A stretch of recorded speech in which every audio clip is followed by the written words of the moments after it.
देखिए बेटा, यूट्यूब पे जो भी बच्चे देख रहे हैं, आज हमारी 10th क्लास है और ये टॉपिक चल रहा है एपी अर्थमेटिक प्रोग्रेशन। बेटा डायरेक्ट क्वेश्चन आएगा हम ये तो नहीं कह सकते, क्योंकि नंबर सिस्टम से 2 से 3 क्वेश्चन ही रहते हैं। अब चैप्टर उसमें बहुत है, मैं ये बिल्कुल नहीं कह रहा हूँ कि इसका डायरेक्ट क्वेश्चन आएगा। एक बात सच है कि ये सिलेबस में है, मगर इसका क्वेश्चन, इसका जो कॉन्सेप्ट जो है नंबर सीरीज़ के एपी के, वो बहुत सारी जगह लगते हैं। एपी के कॉन्सेप्ट कई सारी जगह लगेंगे, तो इसलिए चैप्टर पढ़ना जरूर था। इत्तेफाक हो सकता है कभी कभी डायरेक्ट इस पे क्वेश्चन आ सकता है, कभी कभी नहीं भी आ सकता। आप ये कहो कि सर आपने पढ़ाया नहीं आया, मगर इसके कॉन्सेप्ट बहुत सारी जगह यूज हो रहे होंगे, इसलिए इसको पढ़ाया जा रहा है। सही है। चलिए, कल मैंने एक क्वेश्चन बताया था आप लोगों को करने के लिए कि इफ़ T1, भैया रहने दो, हाँ सही है, T1 plus T5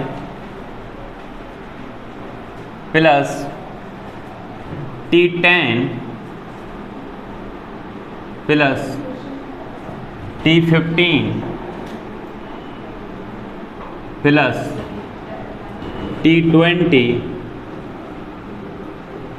plus T24 is equal to 225।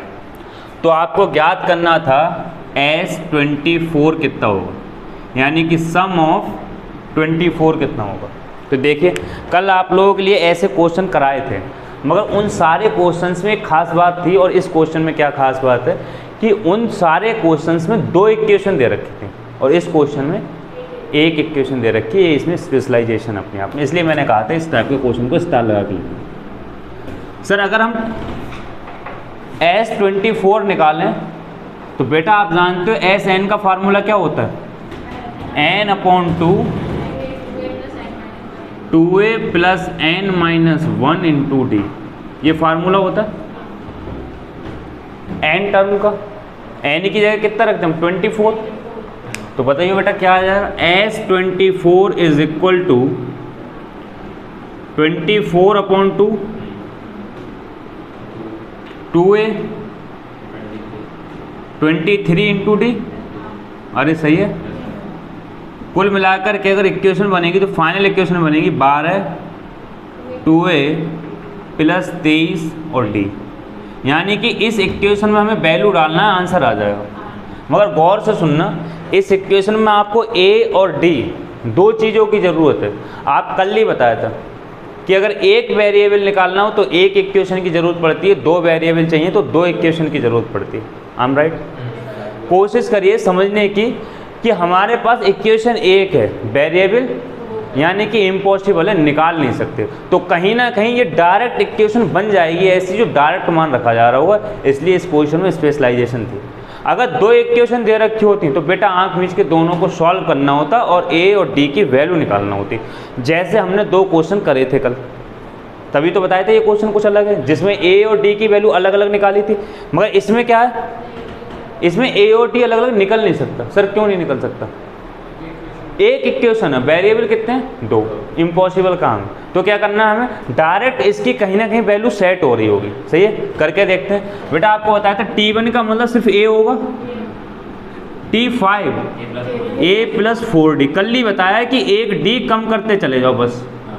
सही है बेटा, आगे बताओ T10 A प्लस 9D, आगे आइए sir, A plus 14D A plus 19D A plus 23D, आगे 225। बेटा पहली वाली इक्वेशन को सॉल्व करना है, जो भी बच्चे देख रहे हैं समझते चलिएगा। इन सबको जोड़ा आप लोगों ने, A 1 2 3 4 5 6 से हो गया। आगे बताओ बेटा, जोड़ के D और D जोड़ो, 69D 225। कोई दिक्कत सर, कॉमन ले लीजिएगा, कितना 3, कितना बचेगा 2A plus 23 into D is equal to 75। Clear है, सर देख लीजिएगा गौर से, ये चीज़ अपने आप बन के आ गई है। 2a + 23 इंटू डी की वैल्यू डायरेक्ट हमारे पास आ गई 75। ये लगा दें बेटा इसमें, यही तो चाहिए तुम्हें। मगर यहाँ तक पहुँचने के लिए ए और डी अलग अलग चाहिए था, मगर इक्वेशन एक ही थी। मगर इस तरीके से सेट करा गया था क्वेश्चन कि अपने आप इसकी वैल्यू निकल के आएगी, वो आ गई। तो 75 की गुणा 12 से कर लो from equation first, from equation first आ जाए सर समीकरण 1 में। S24 इज इक्वल टू कितना आएगा, 12 गुणा 75, हाँ वो बंद, इज इक्वल टू कितना आएगा बेटा 900। 12 पंजे 60, हासिल 6, 12 6 72, 12 7 84 और 6 80, यानी आंसर आ गया 9। अगर आप ये सोच रहे हैं कि एसएससी या कोई और एग्ज़ाम, जरूरी नहीं है एसएससी की बात, किसी बुक को पढ़ने से हो जाए, तो सोच के देखो। जैसे आईएएस की तैयारी करने में दिल्ली गए, क्यों जाऊँगा यार, किताब खरीद लाऊंगा ना। अगर इतना आसान हो, और उस किताब का यकीन मानो मैं एक एक चैप्टर पेपर पेज वाइज पढ़ लूँगा, कौन से पेज पे क्या लिखा है मैं ये भी बता दूंगा, अगर मुझे ये पता लग जाए कि इससे पेपर फंस जाएगा। ऐसा हो सकता है?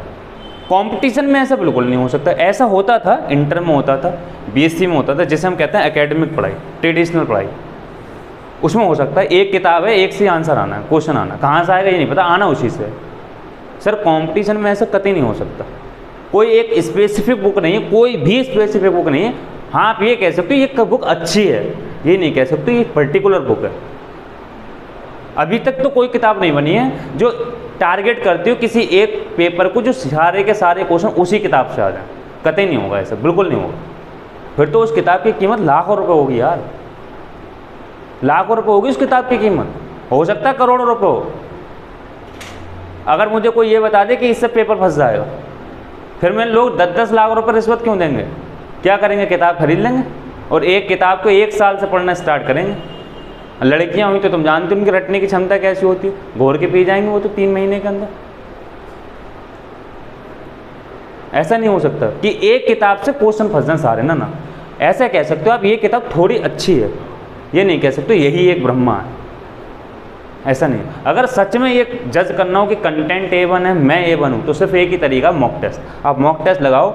जिस मॉक टेस्ट की जानकारी मुझे भी 6 महीने बाद हुई थी। मैं यकीन मानो मुझे कंप्यूटर की बहुत ज़्यादा नॉलेज नहीं थी, आज से अगर 2-3 साल पहले चले हो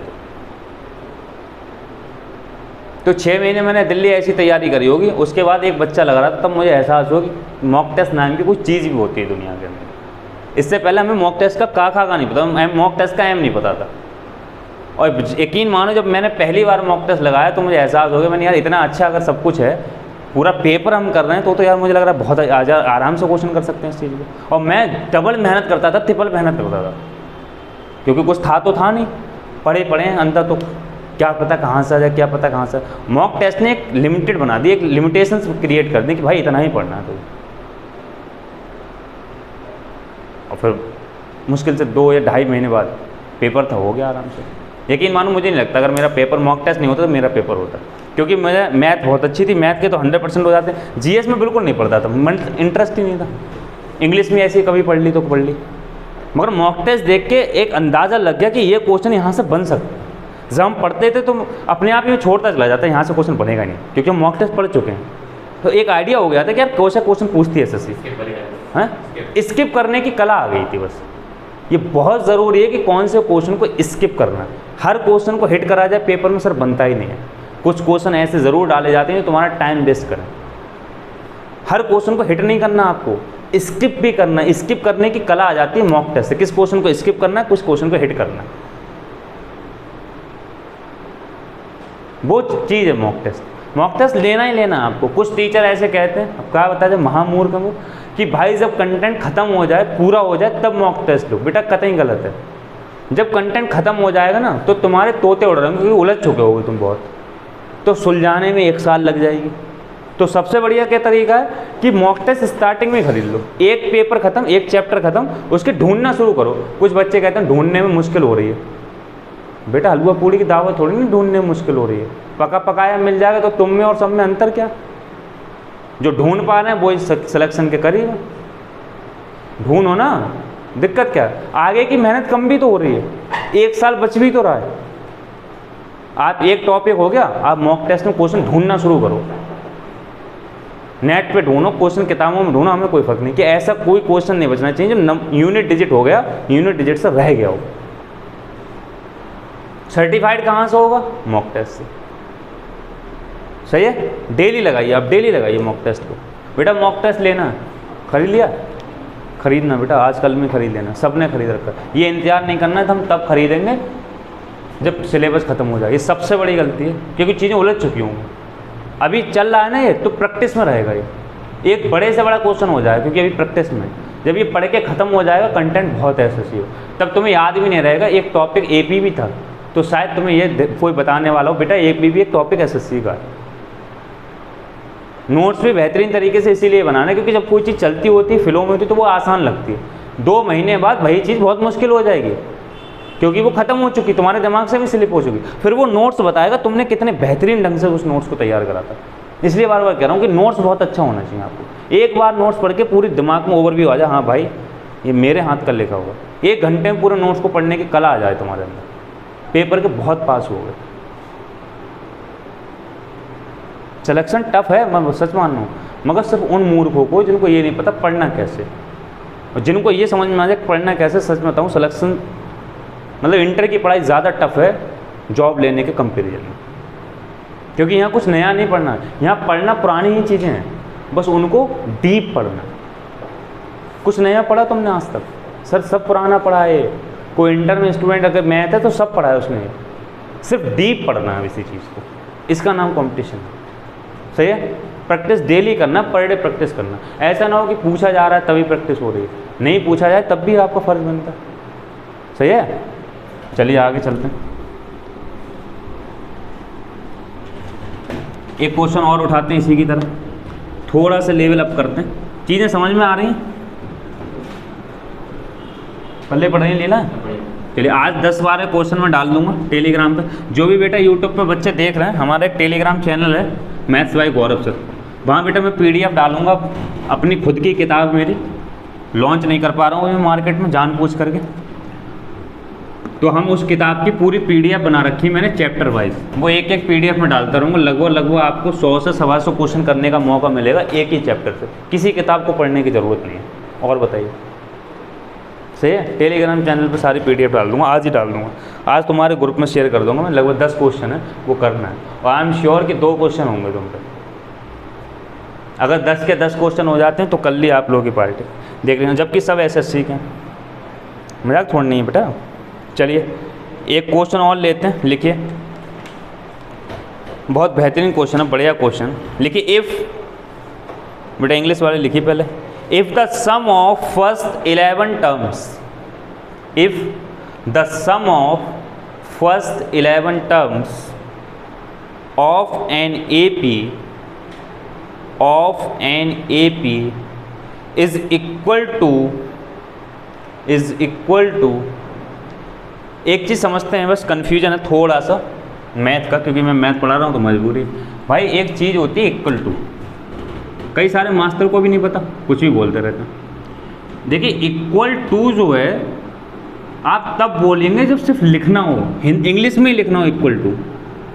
equal to sum of another AP, तब आपको इक्वल टू लिखना है।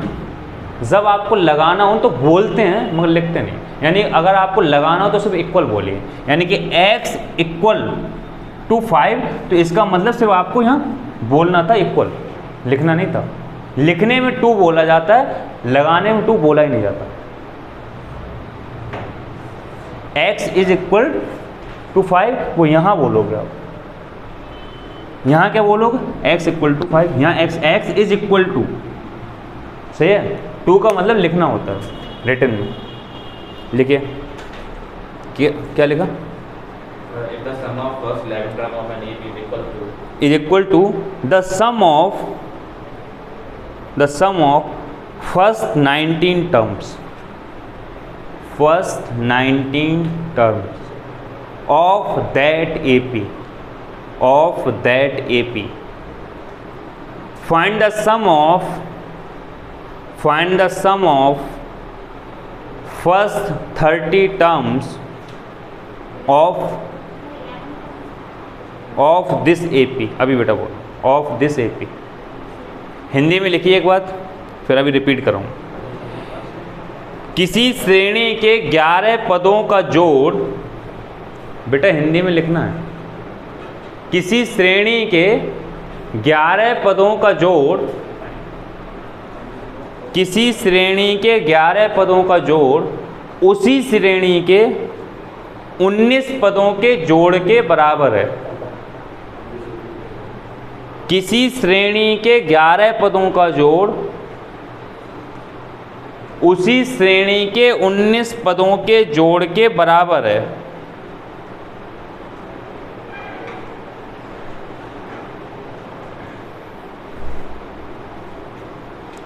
सही है? तो इस श्रेणी के 30 पदों का जोड़ ज्ञात कीजिए।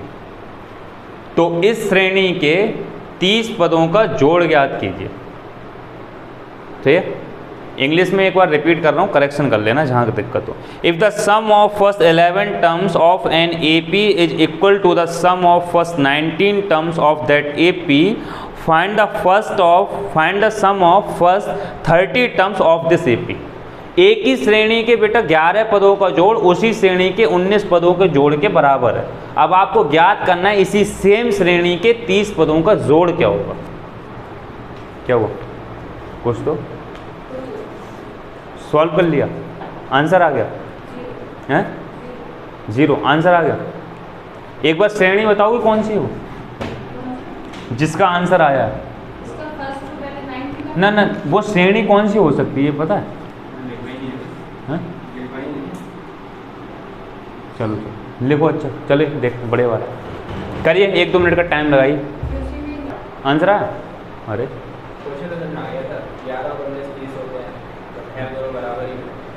अच्छा चलो सही, समझ सही चल रही है, मगर गलत जगह चल रही। देखिए करते हैं बेटा। क्वेश्चन तो बहुत सिंपल है, आसान है, मगर इसकी समझते हैं कि क्या ऐसा पॉसिबल है, ऐसी कोई सीरीज पॉसिबल है, इसको थोड़ा सा देखते हैं। देखिए क्या कह रखा है क्वेश्चन में, कह रखा है कि sum of 11 terms is equal to sum of 19 terms.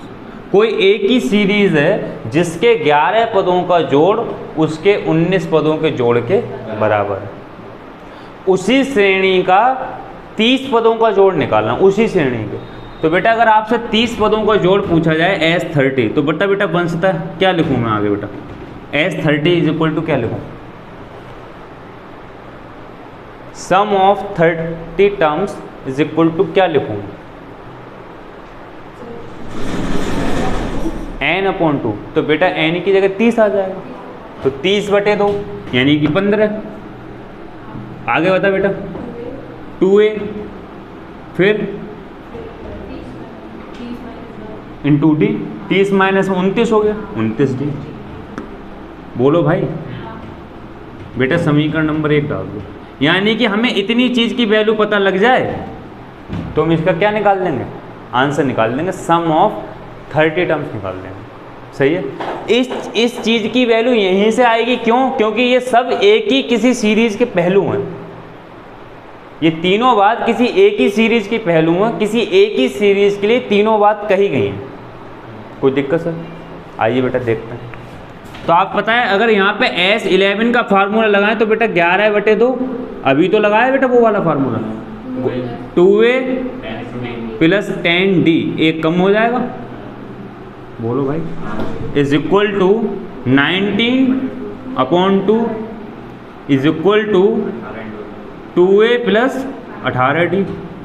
अरे सही है साहब, 2 से 2 कट जाएगा बेटा, 11 की गुणा करो, 11 दूनी 22a प्लस 110d बराबर 19 दूनी 38a 342, 19 अट्ठे 152 हासिल 15, 19 एकन 19 और 1 20 और 10 30 और 4 34।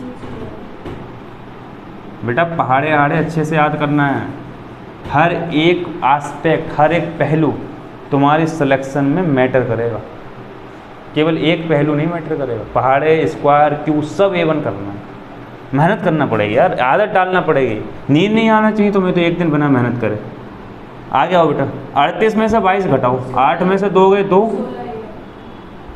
6 और 1, 16 ये इधर जाके बेटा घटेगा तो 2 3 2 इज इक्वल टू 0 चलेगा। बेटा 8 कॉमन लो इसमें से, जब 8 कॉमन लो क्या होगा 2a प्लस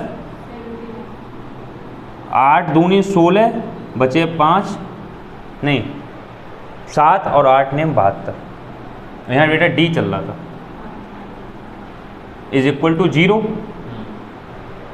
और 0 उधर चला जाएगा इसके बटे में तो 0 ही हो जाएगा, यानी इसकी वैल्यू आ गई 2a plus 29d is equal to बेटा यहाँ भर दो 0, तो आंसर क्या है, यानी इस श्रेणी के 30 पदों का जोड़ 0 आएगा। आंसर बेटा 0 आ गया, मगर समझना है मैं क्या कहना चाहूँ, आंसर तो आ गया मगर सोच के देखो ऐसी कैसी सीरीज होगी है कि 11 पदों का जोड़ 19 पदों के जोड़ के बराबर और 30 पदों का जोड़ 0 है, ये कैसी सीरीज होगी, कैसी चल रही होगी। आंसर सही है, तुमसे पूछेगा भी नहीं कैसी सीरीज, मैं थोड़ी और समझ को विकसित करना चाहता हूँ, ये थोड़ी नहीं पूछेगा सीरीज कौन सी, डिस्क्रिप्टिव पेपर थोड़ी नहीं, तुमसे क्वेश्चन पूछेगा, हो गया आंसर आ गया। जिसको ये समझ में आ गया उसको बिल्कुल दिक्कत नहीं है। आगे समझ को विकसित करने के लिए सोच के देखो कि ऐसी कोई सीरीज होगी जिसके 11 पदों का जोड़ 19 पदों के जोड़ के बराबर और 30 पदों का जोड़ 0 है। बेटा ये क्वेश्चन समझ में आ गया, कैसे करें ये तो समझ में आ गया, कोई बहुत टफ थोड़ी नहीं था ये क्वेश्चन निकालना। इसको पहले नोट डाउन करो, फिर सीरीज की बात करते हैं, ऐसी सीरीज कौन सी होगी, समझ को विकसित कर। समझ में आ रहा है, क्लियर हुआ है क्वेश्चन? हाँ भाई सही है, बंद करो। ये देखने की कोशिश करते हैं कि सीरीज होगी कैसी, किस टाइप की सीरीज होगी जो यार यूनिक चीज को फॉलो कर रही है, क्या कि 30 टर्म का जोड़ 0 और 11 टर्म का जोड़ 19 टर्म के जोड़ के बराबर है। चलिए देखते हैं ये सीरीज कैसी होगी। बेटा गौर से देखना, समझने की कोशिश करना। मान लो थोड़ी देर के लिए ये इस तरीके से एक पद लिखे हुए हैं, 3 4 5 6 7, इसी के कर लो 8 9, सही है, 1 2 3 4 5 6 7 8 9 10 11, सही है, 1 2 3 4 5 6 7 8 9 10 11। मान लो थोड़ी देर के लिए इन 11 पदों का एक सीरीज थी कोई, इन 11 पदों का जोड़ मान लो x आ गया। मान लेते हैं भाई कि इन 11 पदों का जोड़ कितना है, ठीक है। 11 के बाद अब आगे चलो, 12 13 14 15 16 17 18 19। सवाल की भाषा देखो, वो ये कह रहा है कि भाई 11 का जो जोड़ है उतना ही यहाँ से लेके यहाँ तक है, यानी 19 पदों का जोड़ भी वही है जो 11 पदों का। इसका मतलब एक बात समझ में आई बेटा कि जो अब ये 8 टर्म बच गए इनका जोड़ 0 होना चाहिए। यार बताओ ना, 1 2 3 4 5 6 7 8, जो 8 टर्म बच गए अगर इनका जोड़ 0 कर दो तुम तो बेटा x बराबर x। यार बोलो क्या हुआ, नहीं समझ में आ रहा? समझ में आनी चाहिए क्या? वो ये कह रहा है जो 11 पदों का जोड़ है वही 19 पदों का है। इसका मतलब जो 8 पद बचे वो इस तरीके से सेट करे गए कि उनको जोड़ा जाए तो 0 आए। तो बेटा बताओ उनमें से कुछ कैसे होंगे, कुछ कैसे होंगे, कैसे टर्म्स होंगे वो 8? सब 0 ले लें, 8 के 8 अगर 0 ले लें तब भी जोड़ 0 आएगा, तो ले सकते हैं 8 0। ये कह रही हैं 8 0 ले लो, तो अजीब बात होगी हैं। ये बात बढ़िया, 4 माइनस ले लो 4 प्लस ले लो। इनकी भी ये बात सही है क्या? ये कह रही हैं कि सबके सब 0 ले लो सबके सब 0, कोई दिक्कत नहीं। बेटा तुम्हें एक चीज़ और भी तो दिखाना थी, 30 पदों का जोड़, तो वो कहाँ से 0 लाओगी? मान लो 8 ये 0 कर लिए तुमने, तो तुम्हारे पास तो 11 बचे, टोटल 19 हो गए, तो तुम इनको भी 0 ले लोगी। तो हम कह देंगे सबको 0 ले लो, तो श्रेणी खत्म हो गई। अरे बोलो यार, ये तो कोई बात ही नहीं हुई। इनने का इनको 0 ले लो तो 19 है। अब तुम्हें 19 टर्म हो गई है, 11 और लेके आना है, तब क्या होगा 30 टर्म का योग 0 होगा। तुमने 8 0 कर लिए, 11 और 0 ले आओ तो वो सब 0, तो फिर इनको भी 0 कर लो तो सवाल 0।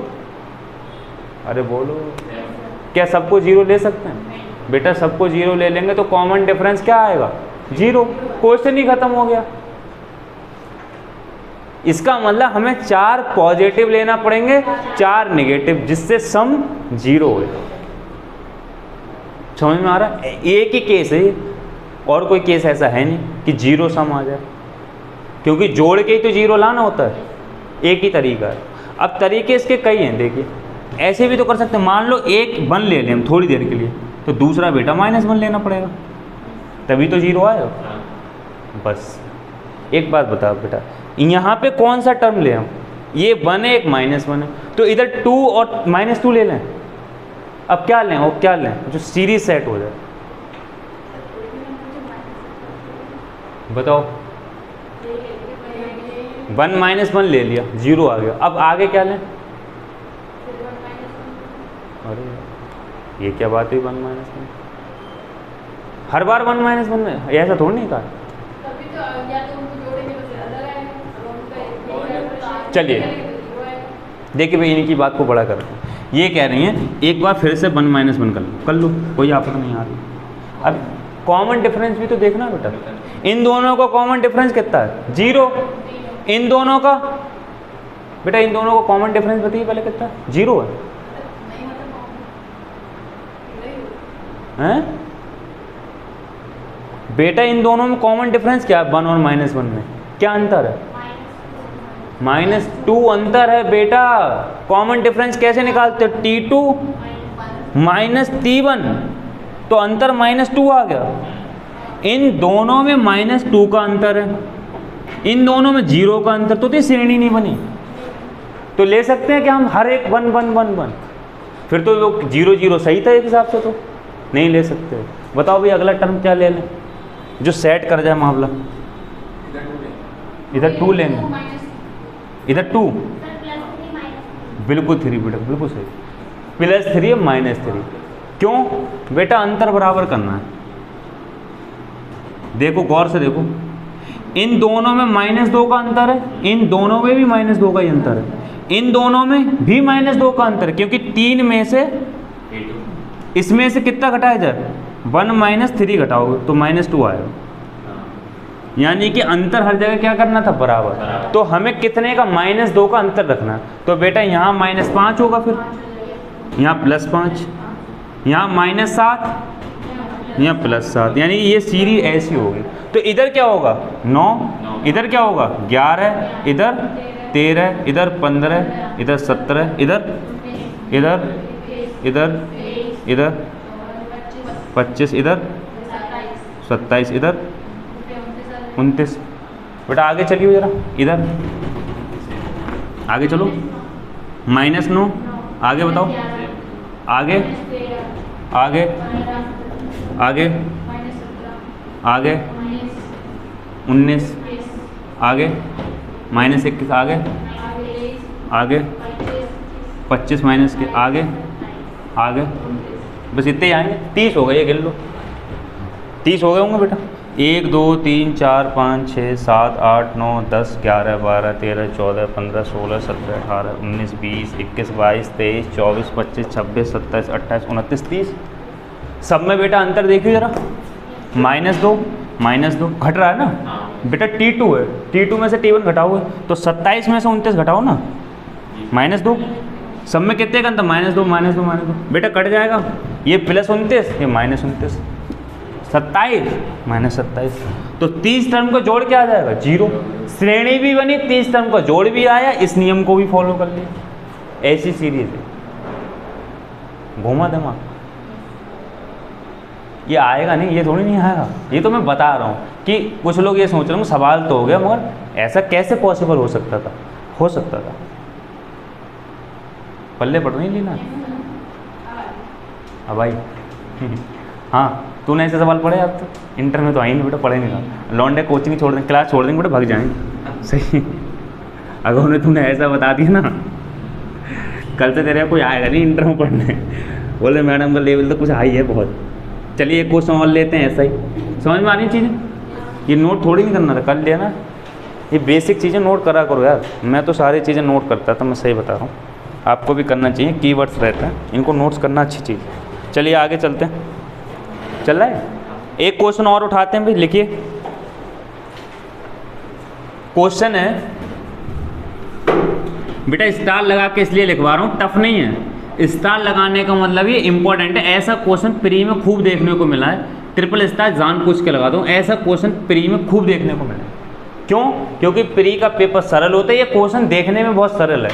टाइम लेगा अगर समझ नहीं आती, समझ किसी की बेकार, टाइम लेगा। समझ अच्छी तो देखते ही आंसर आएगा, देखना और आंसर आ गया बिना पेन चलाए। सही है, चलिए देखते हैं। तो लिखिए, गिवन है T17 plus T29 is equal to, ये हमें निकालना है, हमें ये बताना है, गौर से सुनना, कि किसी भी श्रेणी के 17वां पद और किसी भी श्रेणी के 29 पद का जोड़ किसके बराबर होगा। ऑप्शन क्या दे रखे हैं? ऑप्शन गजब है, ऑप्शन इसी की लैंग्वेज में है जो ये लिखा है, इसीलिए T6 प्लस T21।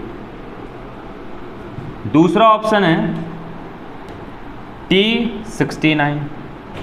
तीसरा ऑप्शन है T21 प्लस T22। अगला क्वेश्चन है, ऑप्शन है T8 प्लस T38। बस आपको बताना है इसका आंसर इनमें से किसके बराबर हो, ये क्वेश्चन। और ऐसे क्वेश्चन खूब आते हैं, प्री में आ जाते हैं ऐसे क्वेश्चन। 4। अच्छा चलिए करिए बेटा, बताइए। एक बार मैं इसको बेसिक बताऊंगा, फिर शॉर्ट मेथड बताऊंगा, देखते ही आंसर आएगा आपको।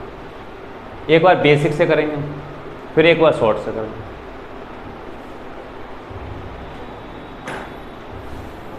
करिए और बताइए, 1 मिनट का टाइम लीजिएगा और देखिए, करके देखो इसका आंसर किसके बराबर है। बेटा बंद कर दो। क्या बहुत बढ़िया, इसका ऑप्शन सही है, 4th ऑप्शन सही है, इसका आंसर यही आएगा। देखते हैं कैसे होगा। ये क्वेश्चन नहीं है, पूरा कॉन्सेप्ट है, सही है, देखिए गौर से। T17 का मतलब क्या हुआ बेटा? A प्लस 16D प्लस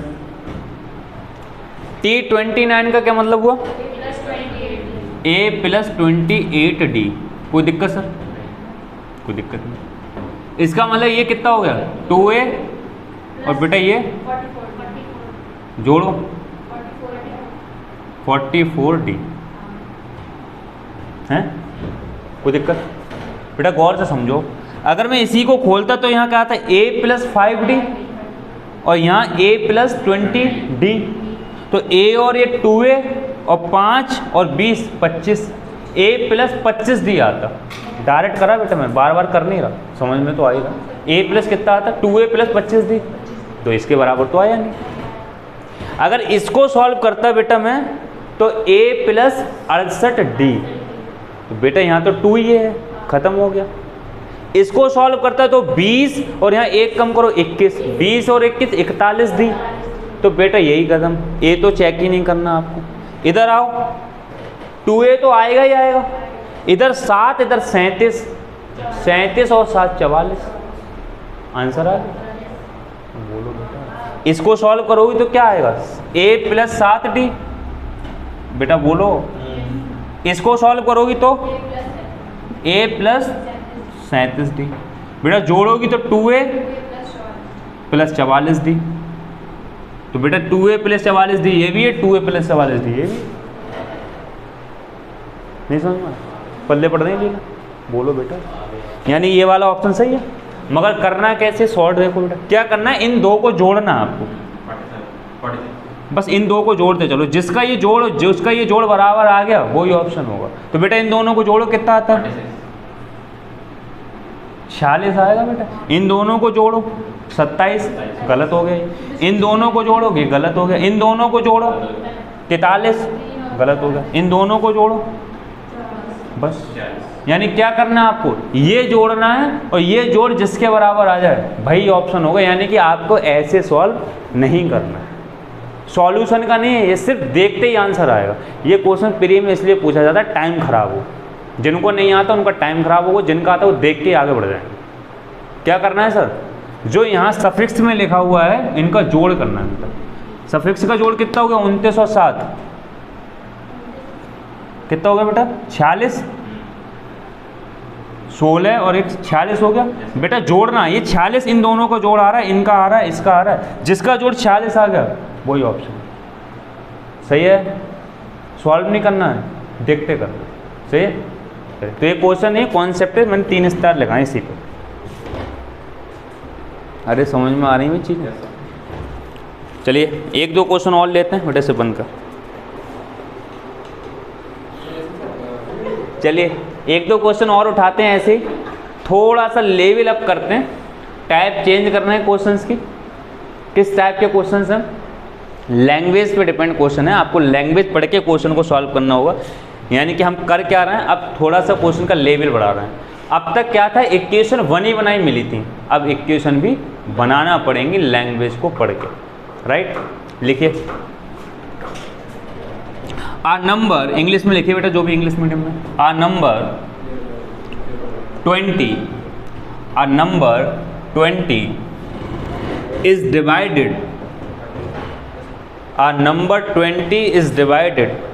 देखिए एक बात सुनिए गौर से, हिंदी और इंग्लिश मीडियम के बच्चे हमारे यहाँ पढ़ रहे हैं। मैं इंग्लिश में जान पूछ के पहले बोलता हूँ, एसएससी का नोटिफिकेशन है 99%, मैं आज आप लोगों को उसका वो डालूंगा क्योंकि वो है बहुत लंबा, 80 पेजों का। उसमें लिखा है बाकायदा कि हिंदी और इंग्लिश में क्वेश्चन तो हैं, मगर अगर किसी एसएससी के क्वेश्चन पे क्लेम हुआ तो लैंग्वेज इंग्लिश वाली सही मानी जाएगी, हिंदी वाली गलत मानी जाएगी। यानी अगर कोई क्वेश्चन गलत है, तुम्हें लग रहा है इस क्वेश्चन में डाउट है हिंदी में, तो आप उसको इंग्लिश को पढ़ो, इंग्लिश वाला सही माना जाएगा, हिंदी वाला गलत माना जाएगा। ये एसएससी ने क्लियर बोला है, सही है। एसएससी सीडीएस में बिल्कुल कॉपी है, सीडीएस में सेम थिंग बात, सेम ही बात है कि हिंदी वाला क्वेश्चन गलत माना जाएगा, इंग्लिश वाला क्वेश्चन सही माना जाएगा। लॉजिक है उसके पीछे, क्योंकि ये दोनों क्वेश्चन किस पे डिपेंड होते हैं, पेपर इंग्लिश पे डिपेंड पेपर है, सेंट्रल गवर्नमेंट के पेपर हैं, इंग्लिश पे डिपेंड क्वेश्चन है। हिंदी मीडियम में ऐसा नहीं होता। यूपी बोर्ड में क्या माना जाता है, हिंदी वाले क्वेश्चन को सही माना जाता है, इंग्लिश वाले को गलत माना जाता है। यूपीएससी में ऐसा होता है, इंग्लिश वाले क्वेश्चन को सही माना जाता है, हिंदी वाले क्वेश्चन को गलत माना जाता है। यानी अगर तुम्हें ये डाउट लग रहा है बेटा आपको किसी भी क्वेश्चन में कि ये सही है या गलत, तो आप क्या पढ़ें, इंग्लिश पढ़ें, और इंग्लिश के हिसाब से ऑप्शन लगा के आएं, वो सही होगा। हिंदी के हिसाब से ऑप्शन देने की जरूरत है। तो प्रायोरिटी क्या देना, आपको आज से ही डेवलप करना है इस इंग्लिश की स्किल्स को। ना चाहते हो इंग्लिश का क्वेश्चन पढ़ना है, समझ में नहीं आएगा, 1-2 बार आएगा फिर हिंदी समझ में आ जाएगी, मगर आदत डालना है जिससे आदत पड़ जाए हमें हिंदी इंग्लिश का समझने की। मैं 100% आज डालूँगा, बार बार कर सकते हो आप, मॉक टेस्ट है। हाँ हाँ मॉक टेस्ट है, तो वो मॉक टेस्ट इसी, अरे सही है, वो सही कह रही है, वो ये कह रही है हम इंग्लिश में पढ़ने, हिंदी में पढ़ने, इंग्लिश में आंसर दे दें। मतलब अगर ऑप्शन चेक करना हो तो उसका कहने, वही राणा वाली बात होगी, कहने का मतलब सेम है मगर वो बोल नहीं पा रही है कहना क्या। ना ना राणा से बेटा, राणा से कंपेरिजन नहीं कर रहा मैं, ये कह रहा हूँ कहना सही चाह रही है मगर जबान लौट नहीं पा रही है, प्रैक्टिस कम। हाँ क्या, हाँ हाँ मैं भी तो वही कह रहा हूँ कि इंग्लिश वाले को प्रायोरिटी देना, सही है। तो आदत क्या डालना, अभी से आप इंग्लिश का क्वेश्चन पढ़िए, इंग्लिश को पढ़ के समझ अच्छी करिए। हिंदी में तो मैं लिखा ही रहा हूँ, मगर हिंदी पे प्रायोरिटी नहीं देना। जब भी आपको क्वेश्चन में डाउट हो, मान लो आंसर क्वेश्चन का कॉन्फ्लिक्ट कर गया, ऑप्शन नहीं आ रहा, तो आप तुरंत इंग्लिश पे चले जाओ और हर एक क्वेश्चन को हिंदी में इंग्लिश में कन्वर्ट कर सकते हो, ऑप्शन होता है। जो मॉक टेस्ट बच्चे दे रहे हैं, अब इसी बार बार मॉक टेस्ट इसलिए कहा जाता है, चूतिया उन्हें पता था ही नहीं। वो एक क्लिक करेंगे बेटा, मुश्किल से 3 सेकंड का टाइम लगता है, 2 से 3 सेकंड, पूरा का पूरा पेपर इंग्लिश में कन्वर्ट हो जाएगा। पूरा पेपर 100 के 100 क्वेश्चन हिंदी में कन्वर्ट हो जाएंगे, 100 के 100 इंग्लिश में। इतना हाई सॉफ्टवेयर होता है। 500 मॉक टेस्ट पढ़ते हैं, तो जो कर लिया एक बार में 500 मॉक टेस्ट, 700 मॉक टेस्ट 81 रुपये में मिल रहा है, जान लोगे किसी की। 10,000 आपने फीस फूक दी, कैसे रुपये का मॉक टेस्ट नहीं खरीद सकते। लैपटॉप नहीं है तो कोई दिक्कत नहीं, किसी के यहाँ जा करके खरीद लो, उसके यहाँ सेव कराओ। हर तरीका है बेटा मेहनत वाले के लिए, झंडू आदमी के लिए कोई तरीका नहीं। सही है, तो क्या करना है, इंग्लिश वाले को पहले पढ़ना है, आदत डालना है, अरे हैबिट में डालना है। लिखिए, a number 20 is divided into 4 parts. बेटा इंग्लिश में लिखना है, आदत डालना। A number 20 is divided into 4 parts. एक नंबर है 20, कितने पार्ट्स में डिवाइड करा गया? 4 पार्ट्स में। That are in AP, that are in AP, जो पार्ट्स किस में है? एपी में। इस तरीके से सेट करा गया है, वो चारों पार्ट एपी बनाना है अपने आप। The ratio of the product of first, the ratio of the product of first and fourth part, the ratio of the product of first and fourth part to the product of second and third part, second and third part is 2:3. Find the largest part, find the largest part. बेटा इसका meaning बता, क्या आ रहा है? मेरा एक number है 20, है ना, डिवाइड होके 4 पार्ट्स में हो जाता है, मतलब कि शेडिंग में। हाँ, द रेशियो ऑफ द तो जो मतलब रेशियो निकल के आएगा प्रोडक्ट ऑफ फर्स्ट, कौन सा प्रोडक्ट मतलब गुणा, यानी कि क्या कह रहा है बेटा ये क्वेश्चन, एक नंबर था 20 जिसको 4 जगह डिवाइड करा, उन 4 डिवाइड में से जो पहला है कौन सा है? First and fourth. पहला और दूसरे की गुणा करो, उसको ऊपर लिखो, फिर दूसरे की और तीसरे की गुणा करो, उसको नीचे लिखो, तो रेशियो आ गया। वो रेशियो 2:3 के बराबर से हिंदी में लिख लीजिएगा। यदि एपी में कोई नंबर, एक मिनट लिखो, हिंदी में लिखिए, 20 को 4 ऐसे भागों में विभाजित किया जाता है। बेटा आप लोग ऑप्शन क्वेश्चन करिए ना, जिनका हो गया निकालिए आंसर क्या है। 20 को 4 ऐसे भागों में विभाजित किया जाता है कि वो एपी बनाते हैं, कि वो एपी बनाते हैं।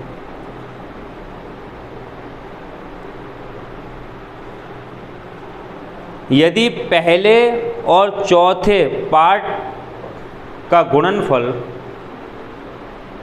यदि पहले और चौथे पार्ट भाग का गुणनफल और दूसरे और तीसरे पार्ट का गुणनफल का अनुपात और दूसरे और तीसरे पार्ट के गुणनफल का अनुपात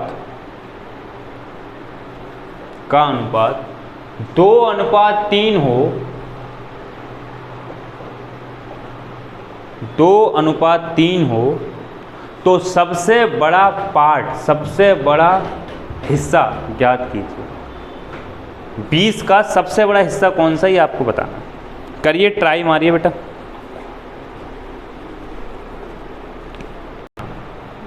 टाइम लेंगे, देखिए स्टार लगाना है सर, एक ही स्टार का मतलब आपको इसको पढ़ना पड़ेगा। ये कॉन्सेप्ट है पूरा, ये क्वेश्चन नहीं करा रहा हूँ, पूरा कॉन्सेप्ट करा रहा हूँ। बेटा तुझे एक टॉपिक होता है इंटर में किस टर्म मानते हैं, सही है, समानता श्रेणी अपनी मर्जी से एक टर्म मानते हैं। आज तुझे इसका लॉजिक पता लगेगा, तुझे समझ में आ जाएगी मैं क्या कहना चाह रहा हूँ, क्योंकि कई सारे इंटर में बच्चे पढ़ा रहे हैं उन्हें पता ही नहीं, कॉपी मारते हैं। देखिए ये कह रहे हैं कि एक नंबर था 20, समझने की कोशिश करना बेटा, ये क्वेश्चन नहीं है, एक पूरा कॉन्सेप्ट है, और कम से कम मैं इसे 20 मिनट में ख़त्म कर रहा हूँ, क्योंकि मैं पूरा ड्राइव करके बताऊँगा ऐसा है क्या। फिर ऐसे 1,00,000 2,00,000 कितने क्वेश्चन करो, सब एक जैसे। करना क्या है, ये 20 एक नंबर है, इसके 4 पार्ट में डिवाइड करना है और फिर बेटा 4 पार्ट ऐसे होना चाहिए कि चारों के चार AP में हो। किसी को नहीं पता वो पार्ट क्या है। चलो मान लो थोड़ी देर के नंबर छोटा है तो कोई निकाल सकता है, कैसे?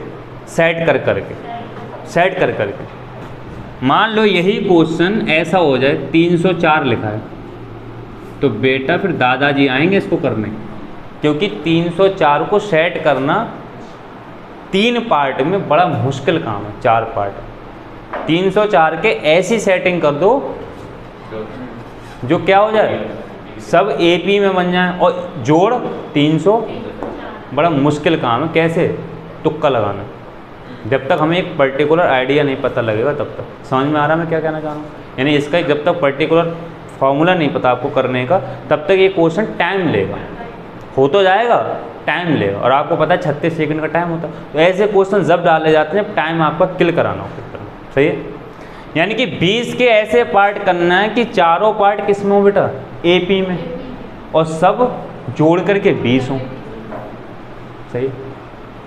AP की क्या खासियत होती है कि किन्हीं 2 टर्म का जोड़, 2 टर्म का जो कॉमन डिफरेंस होता है वो हर जगह सेम रहता है। क्यों? सही बात है। मान लो थोड़ी देर के लिए एक पार्ट मैंने A माना, मैं मान रहा हूँ, ये करना नहीं है, मैं भी बताऊंगा। दूसरा पार्ट A + D माना,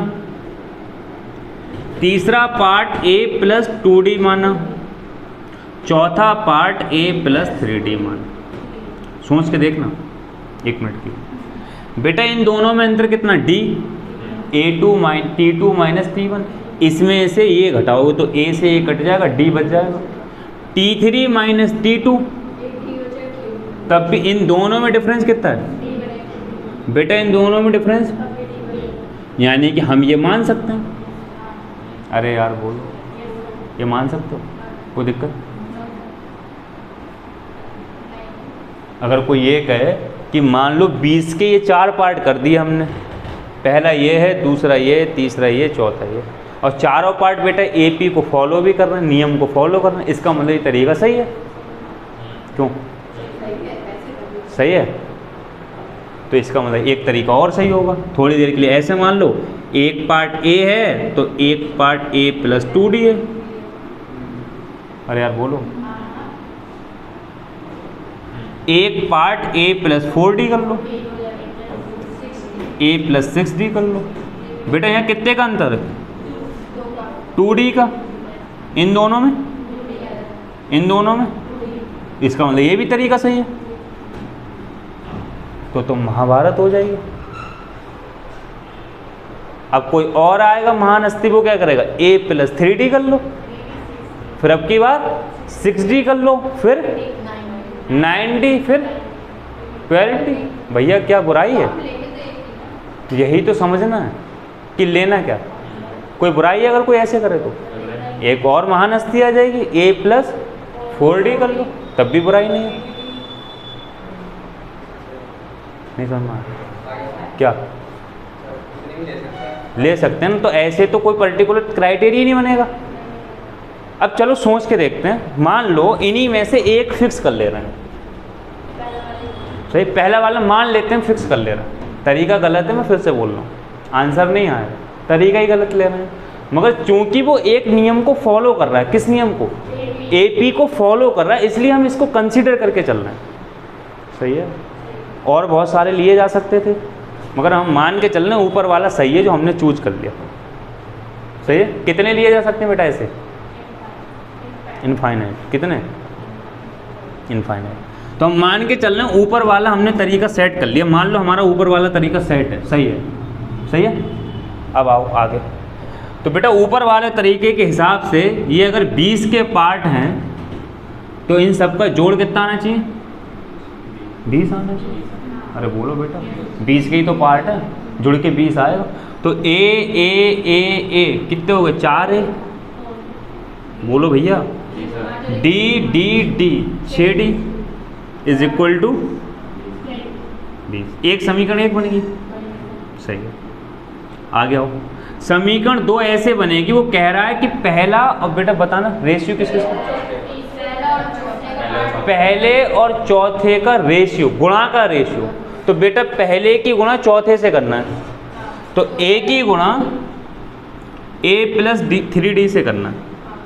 ये पहला है, ये चौथा, इनके प्रोडक्ट का रेशियो, प्रोडक्ट का मतलब गुणा, प्रोडक्ट का रेशियो। और बेटा तीसरे का, दूसरे का, तीसरे का, सही है। इनके प्रोडक्ट का रेशियो कितना दे रखा है? 2:3। बेटा अपॉन में लिखेंगे। थोड़ा 1 मिनट और आगे बढ़ाते हैं, मज़ा आ जाएगा। आगे आओ बेटा, इसकी अगर यहाँ गुणा करें, बताओ कितना आएगा? एक ही एक से गुणा होगी पहले तो यहाँ। चलो, मैं एक गलत तरीका है, मैं स्टिल कर रहा हूँ बताने के लिए, समझ के लिए, समझ विकसित हो जाए ऐसा क्यों कर रहा हूँ। एक ही ए से करोगे A² प्लस 3AD, अभी समझ में आएगा, कोई दिक्कत नहीं। आ जाओ बेटा, इन नीचे गुणा करो, A² 2AD plus AD 2D² is equal to 2/3। है लिखना नहीं, समझना है सिर्फ। आगे आओ, इसकी इससे गुणा करो, 3A² plus 9, 3 3 9, 9AD is equal to, बेटा पहले कुछ जोड़ लें। A² तो चलो सही है, 2A² आ जाएगा। कुछ अगर जुड़ रहा हो तो जोड़ लो। देखो AD जुड़ रहा है तो 3AD हो जाएगा। और बेटा 2 की गुणा करना है इसमें, 6AD प्लस 2D² था, 2 की गुणा करना 4D²। कोई दिक्कत सर यहाँ तक? चीज़ें समझ में आ रही? सेट कर लो बेटा इसे। इसको A² को उधर ले आओ तो 3A² में से 1 कटेगा, A²। भैया समझ में आ रही? 9AD है, ये 6AD है, तो पहले स्क्वायर वाला इधर ले आओ, तो 4AD इधर ले आओ, तो माइनस के 4AD बेटा, 4D² ये वाला। अब प्लस 3AD, बेटा 6 क्यों आएगा? 6 घट जाएगा इधर। ये इक्वेशन आ गई, कोई दिक्कत? अब गौर से सुनना, इक्वेशन कौन सी बनी है? 2। बेटा आपको 2 वेरिएबल चाहिए, 2 इक्वेशन तुम्हारे पास आ गई, एक ए। चलो अब गौर से देखो, इन 2 इक्वेशन को कोई है जो सॉल्व कर लेगा इजीली? पीछे लॉजिक सुनो क्यों नहीं है। बेटा यहाँ इसे कहते हैं लीनियर इक्वेशन, समझने की कोशिश करना। लीनियर इक्वेशन वो इक्वेशन होती है जिसमें पावर 1 हो, हर जगह पावर कितनी हो, उसे कहते हैं लीनियर इक्वेशन। क्या कहते हैं? इसे कहते हैं 2 पावर लगी हो तो 2 घात, समझता हूँ, 2 घात समीकरण की फॉर्म में। एक 2 घात समीकरण की फॉर्म में एक लीनियर इक्वेशन है, मतलब ही नहीं बनता। आप पहले यहाँ A से गुणा करो, बेटा बोलो, फिर A² बनेगा। कोशिश करना समझने की। चलो ये भी आगे बढ़ाते हैं, इसे सॉल्व करते हैं, कैसे कर सकते हैं, सही है। और एक स्टेप आगे बढ़ा लो, आफत थोड़ी नहीं आ रही। बेटा यहाँ A से गुणा करो या 4 से गुणा करो, जिससे हम ये काट लें, सही है। अरे बोलो बेटा, सही है, करते हैं। यहाँ 4 से गुणा कर रहे हैं, बेटा समझ में आ रहा है क्यों? क्योंकि A काटना, कटेगा नहीं, मैं गलत कर रहा हूँ पूरी तरीके से, मुझे दिख रहा है, मगर मैं तुम्हें समझाने की कोशिश कर रहा हूँ। चलिए करते हैं। अच्छा तुम अपनी मर्जी से बताओ, A काट लें D काट लें? कुछ एक काट लो, यही तो नियम कहता है, A काट लो। तो बेटा यहाँ 4 से गुणा कर लो, 4A², 4 चौक 16D², 4 तियाँ 12AD इज इक्वल टू 0। बेटा इधर 4 से गुणा करोगे 0 ही हो जाएगा। इधर क्या करो, A से गुणा कर लो पूरे में, तो 4A² plus 6AD is equal to 20A। अब तो बेटा दोनों तरफ होगी, माइनस कर लियो, ये कट जाएगा। गौर से समझना, जब तुमने ये काट दिया तो रिजल्ट आया 16D² minus 6AD is equal to कितना है, 12AD माइनस 20A। बेटा यहाँ तक आ रहा है? एक चीज़ थोड़ा सा इसे और आगे बढ़ाते हैं, माइनस 16D², बेटा 6AD है ना, है बेटा, यहाँ तो आ गया। ये है ना, तो इधर लेके आ रहे हैं इसे, तो 18 हो जाएगा, माइनस के 18 हो जाएंगे। AD उधर इधर ले आओ वो वाली भी, 20A इज इक्वल टू 0। वो देखना, ध्यान से सुनना, एक बार तुमने A काटा तो भी यहाँ आ गया, इसमें क्या आ गया, A और ये आ गया। D। मतलब क्या करना चाहते हो, क्या करा? 10 मिनट। अरे बोलो 10 मिनट हो गए, यही मैं कहने वाला, इतना टाइम हो चुका है क्वेश्चन करते करते और अभी तक एक वेरिएबल नहीं कटा है। अब लौट के वहीं आ गए जहाँ थे का मतलब A और D से शुरू करी, 10 मिनट ऐसी तैसी लगाई, फिर भी A D पे ही आ गए। अब कुछ पल्ले पड़ रहा है? मैं शुरू से कहता आ रहा था मैं गलत कर रहा हूँ, जबकि ये उस नियम को फॉलो कर रहा है। क्या ये तीनों चीज़ें AP में हैं, सही होना चाहिए। अरे बोलो यार, क्या उस हिसाब से इसका आंसर आना चाहिए, कहाँ आ रहा है? नहीं आ रहा। अब इसके आगे अगर हम सॉल्व करें तो क्या कर दूं भाई मैं इसमें? क्या हो सकता है इसमें? इसमें 2 वेरिएबल हैं और आंसर इक्वेशन 1 है, वेरिएबल 2 हैं। अगर इसको दोबारा से इससे मिला लो तो हमसे बड़ा मूर्ख क्यों नहीं, क्योंकि इसी से तो ये निकाल के लेके आए। तुम कह रहे हो इससे फिर से यही कर लो, कुछ हो रहे होंगे ऐसे कह रहे होंगे कि इसमें फिर से यही कर लो, मतलब यही से यही निकाल के लाए हो, तुम कह रहे हो इसको फिर से इसमें मिला लो, पूरे दिन यही होता रहेगा। यानी कुल मिला के ऐसे ये क्वेश्चन नहीं होंगे। तो क्या समझ विकसित हुई? अर्थमेटिक में बेटा ये नियम बनाया गया कि जब हमें कोई टर्म मानना पड़ जाए अपनी मर्जी से, कि एक 3 पार्ट ऐसे लो जो AP में हो, 4 पार्ट ऐसे लो जो AP में हो, 5 पार्ट ऐसे लो जो AP में हो, 6 पार्ट ऐसे लो जो, तो उसका एक नियम बनाया गया कि वो किस तरीके से लिए जाते, एक नियम बनाया गया। अपनी मर्जी से रैंडमली नहीं ले सकते। समझ में आ गया? वो मैंने समझाने की कोशिश करी कि रैंडमली क्यों नहीं ले सकते। अब थोड़ी देर एक बात समझना बेटा, मैंने अपने आप रैंडमली ये लिया था, कोई स्टूडेंट क्या ले सकता था रैंडमली? A प्लस 2D, वही तो बता रहा था, A प्लस, तो आंसर ही नहीं आता, क्योंकि हज़ारों के अलग अलग कॉन्सेप्ट होते। अब सबको एक ही फॉलो करना पड़ेगा जो बना दिया जाएगा। अब भी नहीं समझ में आया? हाँ वही बता। तो क्या स्पेसिफिक बात निकल के आई कि हम जब भी हम बेटा समझ, जब भी हम AP के पार्ट लेंगे तो हम एक स्पेसिफिक नियम के थ्रू लेंगे जो AP को भी फॉलो कर रहे हों और एक वेरिएबल कट जाए। जब एक वेरिएबल कट जाएगा तो आंसर एक वेरिएबल में रह जाएगा, इक्वेशन 2 बनेंगी, आराम से निकाल लेंगे। समझ में आ रहा है ऐसे क्यों करेंगे? स्पेसिफिक टर्म क्यों लेंगे? जिससे एक वेरिएबल कट जाए। रैंडमली हम कोई टर्म नहीं ले सकते। इंटर में बेटा ये नियम है, मगर वहाँ समझ में किसी को नहीं आता लेते कैसे। अब समझ में आया होगा। लो कहती है क्वेश्चन ही नहीं होता, मतलब छोड़ देते हो, कम होता। पट्टी आ जाती है, पट्टी। सही आ जाओ। कुल मिला के समझ में आई चीज़ें क्या आई? यानी हम ऐसे नहीं ले सकते। अब नियम देखिए बेटा कैसे लेना, देखते ही लेंगे आप, रटना बिल्कुल नहीं। कई सारे यूट्यूब पे लोगों ने रटवाए हैं कि 6 नियम रट लो, ये 6 तरीके से रट लो। बेटा रटना कतई नहीं। अभी आपको समझ में आ गया, एकदम से नहीं रटना। आपसे कोई 1000 टर्म बोले आप 1000 ले लोगे, समझने की कोशिश करना है बस, बिल्कुल नहीं रटना। देखिए अगर मैं आपसे ये कहूँ कि AP में 3 टर्म्स लो, बेटा ध्यान रखना हम 2 चीज़ों पे बात करेंगे, इवन और ऑड। इवन और ऑड। ऑड क्या हो गया? 3। तो कहाँ से शुरुआत करना? आप पहली टर्म A लीजिएगा, दूसरी टर्म A माइनस D लीजिएगा, तीसरी टर्म A प्लस D लीजिएगा। रटवा नहीं रहा, समझने की कोशिश करना है। बेटा अंतर देखना, T2 माइनस T1, यानी कि इसमें से ये घटाओगे तो माइनस D आएगा, D नहीं आएगा, माइनस D आएगा, माइनस का D। और बेटा इसमें से ये घटाओगे तो माइनस D, यानी ये नियम सही है। क्या कॉमन डिफरेंस सेम आ रहा है? सेम ही तो आना चाहिए, मगर एक खास बात होगी, जब इनको तुम जोड़ोगे तो D से D, बेटा जोड़ना जरा इन सबको, तो क्या बचेगा? D से D A 3 है। मान लो 3 पार्ट कोई 20 बोलता, कि मान लो 20 के 3 पार्ट हैं जो AP में है, तो बेटा इन सबका जोड़ 20 आता, तो A की वैल्यू आ जाती डायरेक्ट 20/3। नहीं समझ में आया?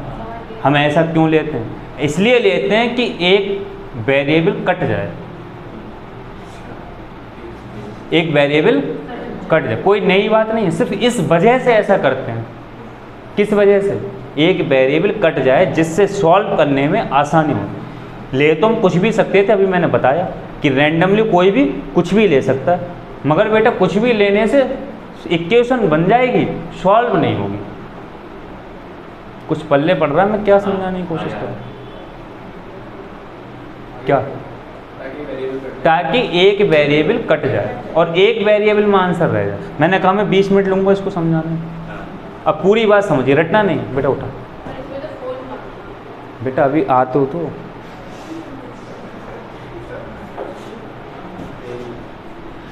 यार, अभी मैंने ये कह दिया खत्म हो गया, अभी आओ तो आगे।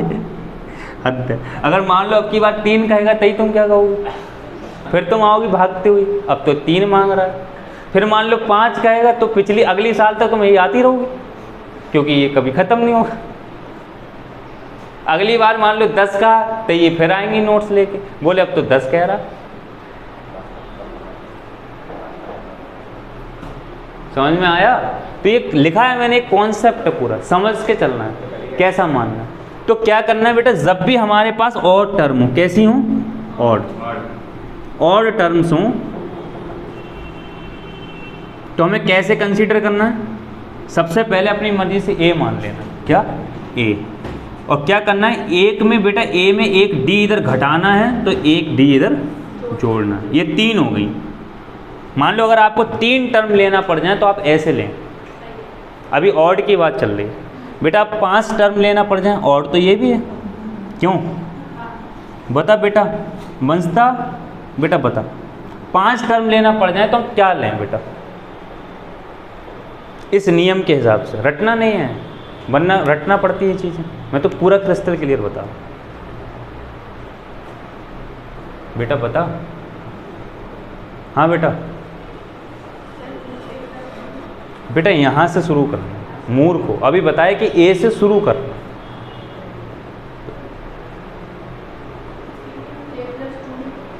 ए से शुरू करना। हाँ बताओ, बस ऐसे कह सकते हो। क्या करना, यहाँ से ए से शुरू करना है बेटा। एक इधर घटा दो, एक इधर, कितनी टर्म हुई बेटा? 3। तुम्हें 5 करना है तो फिर से इधर एक और घटा दो, a माइनस 2d। बेटा a की तो घटाया, इधर एक और जोड़ दो। क्यों करा बेटा ऐसा? d से d कट जाएगा, 2d से हमें यही तो दिखाना है कि जोड़ में वेरिएबल एक कट जाए। अरे यार बोलो, यही तो स्पेसिफिक नियम है। ऐसा क्यों कर रहे हैं? कोई नई बात नहीं है। क्यों? जिससे एक वेरिएबल, सही है। नियम समझ में आया कैसे लेना है बेटा? ये कॉन्सेप्ट है। 1000 टर्म क्यों ना बोल दे तुम, तो 999 कोई टर्म बोल दे, यही नियम है। सही है। आगे आओ बेटा, 7 टर्म लेना पड़ जाए। कितनी टर्म? 7 और टर्म्स है बेटा। बता बेटा अब क्या लें हम? तो बता तो बेटा क्या लें? यहाँ से क्या लिखूँ मैं? ए माइनस डी, ए माइनस 2d, ए माइनस 3d। आगे बेटा गिनते भी हैं, सही है। एक बात होती गिनना, गिनते भी हैं, सही। 7 तक ही जाना, 700 तक नहीं जाना है। कितने हो गए इधर? 4 हो गए ना। तो बेटा ये मिड पॉइंट है, तो 3 इधर ले लिए तो 3, तभी तो ऑड होगा। तो एक बीच में मिड भी तो रखना। तो उधर कहाँ तक जाओगे? अब इधर आओ, किधर लेना? इधर क्या लेना? a प्लस डी, आगे a plus 2d, a plus 3d। भैया समझ में आया बेटा? बता कैसे समझ में आ रहा? बेटा काट के देखो इनको, d से d खत्म, 2d से 3d से, और नियम कितना है? 7। टर्म भी 7 है, AP में भी हैं, नियम को भी फॉलो कर रही हैं, वेरिएबल भी कट रहा है, सारी चीज़ फॉलो हो रही है। तो क्या नियम बना कि सर जब ऑड लेना हो तो एक बीच में ए ले लो, मिड में, उधर एक एक घटाते चले जाओ, इधर एक एक जोड़ते चले जाओ, बस बात खत्म। मैं ये नहीं कह रहा हूँ बहुत अच्छा पढ़ा हूँ, मैं सच बता रहा हूँ, मैंने कई यूट्यूब पे ऐसा देखा, उन्होंने बताया कि 7 से आगे आता नहीं, 7 तक याद कर लो, ऐसे रखना। बेटा तमाम ज़िंदगी याद नहीं होगा, एक दिन भूल जाओ। कॉन्सेप्ट पता होगा तो कर लोगे, कर लोगे, 2 सेकंड ज़्यादा लग जाएंगे, रट्टा नहीं होगा। कोई नहीं जरूरी है 7 तक ही आए, ये तो मैं क्वेश्चन बनाऊँ, मैं तो कुछ भी दे सकता हूँ, क्यों? चलो आगे आओ बेटा। ऐसे ही 9 टर्म जाना है, 9 और टर्म्स। बता बेटा राधिका क्या ले बेटा? बस एक टर्म और बनेगी, इधर आ जाएगा आपका a + 4t, उधर a - बस, क्योंकि 4 इधर 4 उधर 8 और एक बीच में 9। समझ में आया बेटा? कुछ पल्ले पड़ रही बात? कब ये नियम कब चलेगा? जब किसी नंबर के ऑड फैक्टर हो। कोई ये कहे कि 20 को 3 पार्ट में डिवाइड करा गया, n एक नंबर है जिसको 5 पार्ट में डिवाइड किया गया, n एक नंबर है जिसको 7 पार्ट में डिवाइड करा गया, n एक नंबर है जिसको 9 पार्ट में डिवाइड करा। ये नियम कब है? जब ऑड पार्ट्स में डिवाइड करा गया हो, तो हम अपनी मर्जी से नहीं ले सकते रैंडमली। इस नियम को फॉलो करते हुए हमें क्या लेना पड़ेगा? वो पार्ट्स कंसीडर करना पड़ेंगे जिससे एक वेरिएबल कट जाए। अगर रैंडमली लिया जाता तो रैंडमली लेने के 1000 मेथड थे, कोई स्पेसिफिक नियम ही नहीं बन पाता। इक्वेशन बन जाती मगर वो क्या नहीं होती, सॉल्व नहीं। सही है? तो बेटा मैं अब क्या करूं? डॉट डॉट डॉट ये करता चला जाऊं? भैया बताओ ना, कहीं तक चले? कहीं तक नहीं चले। एक बीच में ए लेना, उधर एक घटाना है, इधर एक, बात खत्म हो जाती है। सही है? लिखो ये ऑड का है, अब इसे इवन लेना, फिर तुम्हारा 4 बार क्वेश्चन इवन है, फिर उसे सॉल्व करेगा। तो क्वेश्चन नहीं करा रहा मैं, पूरा एक कॉन्सेप्ट बनाओ, ऐसे 1000 क्वेश्चन बनाओ बेटा। आज के बाद अब समझ में ये बेटा नियम बन गया कि जब भी हमें एपी में, जब भी आप लोगों को एपी में 3 नंबर लेना हो जो एपी में हो तो आप इस तरीके से लें, 5 नंबर लेना हो तो इस तरीके से लें, 7 नंबर लेना हो तो इस तरीके से लें। ये एक ही बार आपको रटना नहीं है, सिर्फ एक बात करना है, क्या? बीच में ए ले लेना है, उधर एक डी घटाते रहना, इधर एक डी बढ़ाते रहना, बस इतनी सी बात है। सही है?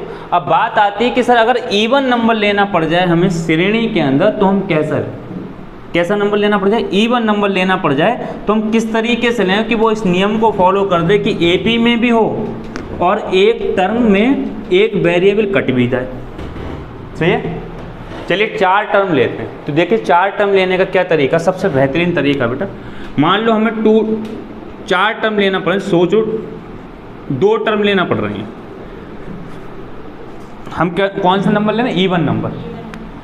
अगर हमें इवन नंबर लेना पड़ जाए तो कैसे लें? मान लो 2 लेना, 2 टर्म, 2 ही बेटा इवन तो होता ही है।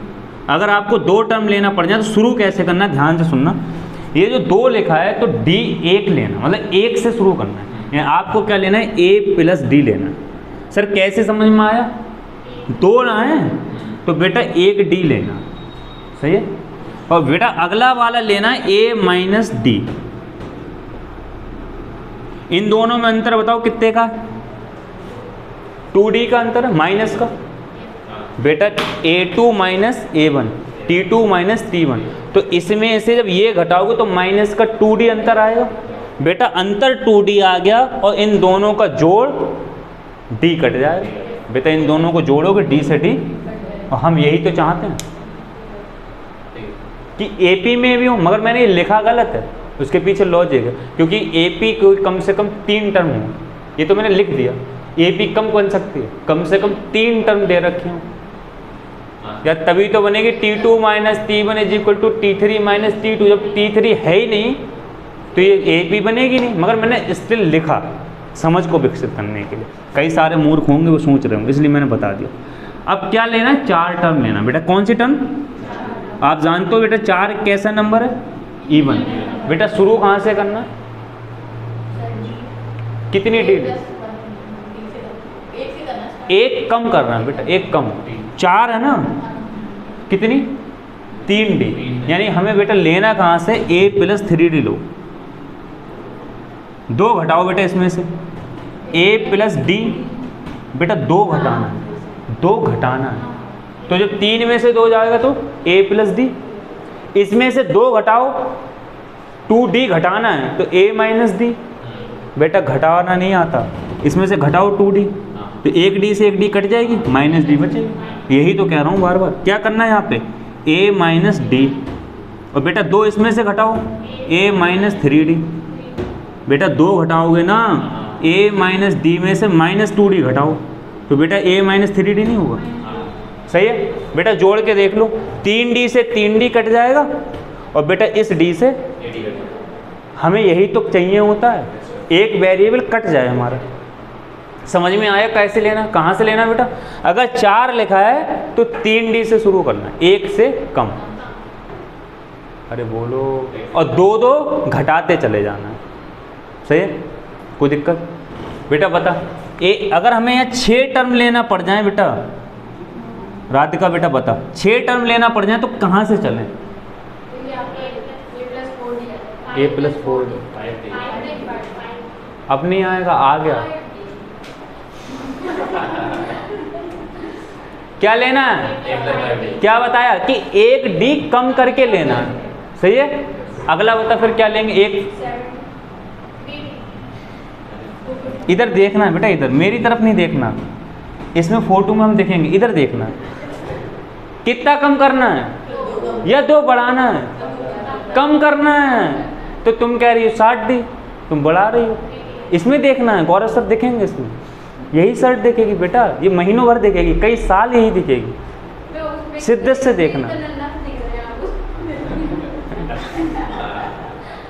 तो बताओ कहाँ से शुरू करना है, 1 कम से शुरू करना है, 2 घटाते चले जाना, हर बार 2 घटाना है, बता बेटा क्या ले,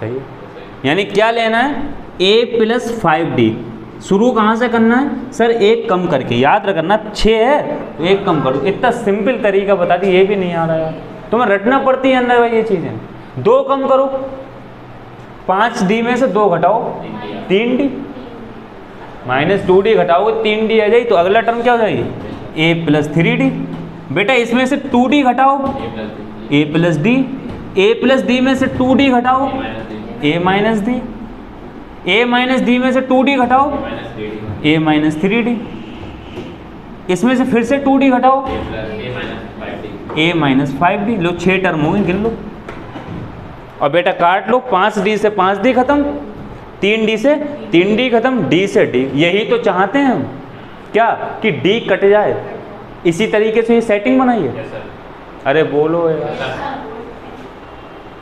बताओ भाई साहब, 8 टर्म लेना पड़ जाए तो तुम तो सारा यस सर कहते सामने वाला डर जाएगा क्योंकि जब यस सर कहने को था उसके 10 मिनट बाद बोले, मतलब ऐसा पता लगा कुछ नई बात कह रहे हो तो हमें सुनना पड़ा, हाँ अरे तो याद दो भैया, सुबह की गुड मॉर्निंग को तुम शाम में बोलोगे, समझ में कहाँ आएगी बेटा, बोलो अगर 8 टर्म लेना पड़ जाए, 8 टर्म, तो बस शुरुआत बताओ बेटा कैसे करें, a प्लस 7d, समझ में आ रहा है बेटा, 1 कम से शुरू करना है, यहाँ 8 है तो 1 कम से शुरू करना है, 2 घटाते चले जाना है, इसमें कौन सी नई बात है यार। अब बताओ बेटा अगली टर्म क्या लें, a प्लस 5d, समझ में आ रहा है, आगे बताओ अगली टर्म बेटा, a प्लस 3d, अब तो सालों कॉपी कर रहे हो तुम, बता नहीं रहे हो, ये ऊपर की कॉपी कर रहे हो, क्योंकि तुम इतनी जल्दी बता रहे हो, मैं समझ गया, जब एकदम फ्लो बन गया तो सोच लो कहीं कॉपी रखी है, रट्टा मारा जा रहा है, अभी थोड़ी देर पहले कॉमन नहीं था, अच्छा अब ये कॉमन हो गया, ये सही है, मतलब अब कॉमन सी बात है, जब रट्टा मार ऊपर लिखा है, अब ये मिटल जाएगा तो कॉमन सी खत्म हो जाएगी, अद्भुत यार तो आगे क्या आ जाएगा, a minus d, a minus 3d, a minus 5d और a माइनस 7d, बेटा आ रहा है देख, हैं a माइनस 7d आ रहा है। तो क्या नियम है बेटा, 7d से 7d कट जाएगा, 5d से 5d, 3d से 3d, d से d, इससे ये, यही तो हम चाहते हैं। नियम बना, डॉट डॉट डॉट, बेटा कहाँ तक जाएगा, इनफाइनाइट तक। तो हमने क्या पता लगाया, लिखना नहीं है बेटा, सब लिखा, समझे क्या लिखना। 3 तरीके की बात पता लगी कि हम रैंडमली कोई चीज़ नहीं ले सकते, उसके पीछे लॉजिक था। क्यों, मैंने अगर 1-1 का अंतर करा तो दूसरा वाला 2-2 का अंतर कर देता, बनता बेटा फिर भी AP। तीसरा वाला 3-3 का अंतर कर दिया फिर भी AP बनता। तो ये बड़ा मुश्किल काम हो जाता हर इंसान की समझ को पता लगा पाना, सही। दूसरी चीज़ क्या थी, इक्वेशन तो बन जाती मगर वो सॉल्व नहीं होती, ठीक। तो हमें क्या करना पड़ेगा, अपनी मर्जी से नहीं ले सकते, हम स्पेसिफिक नियम के तहत लेंगे। नियम क्या कहता है कि अगर ऑड टर्म है तो A से शुरू करना है, एक उधर घटाना है D, एक इधर D जोड़ना है, अगर ऑड है तब। अगर इवन है तो क्या करना है बेटा, एक कम करके शुरू कर देना, 2-2 घटाते चलना। D कितनी लेना, 4 है तो A प्लस 3D लेना, एक D कम लेना और बार बार 2-2 घटाते हुए चले जाना। कहाँ तक जाना है बेटा, गिनना भी है, गिनना एक शब्द होता है, गिनना भी है।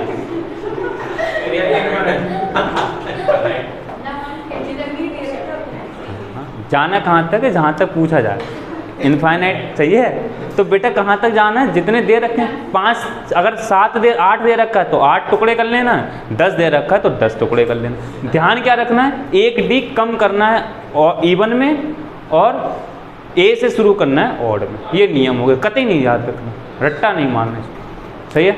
इसको नोट करिए। अब सवाल आएंगे, इतनी देर में सिर्फ बेसिक हुआ है, सवाल थोड़ी नहीं हुआ है, 20 वाला सवाल कहाँ होगा, अब सवाल होगा बेटा।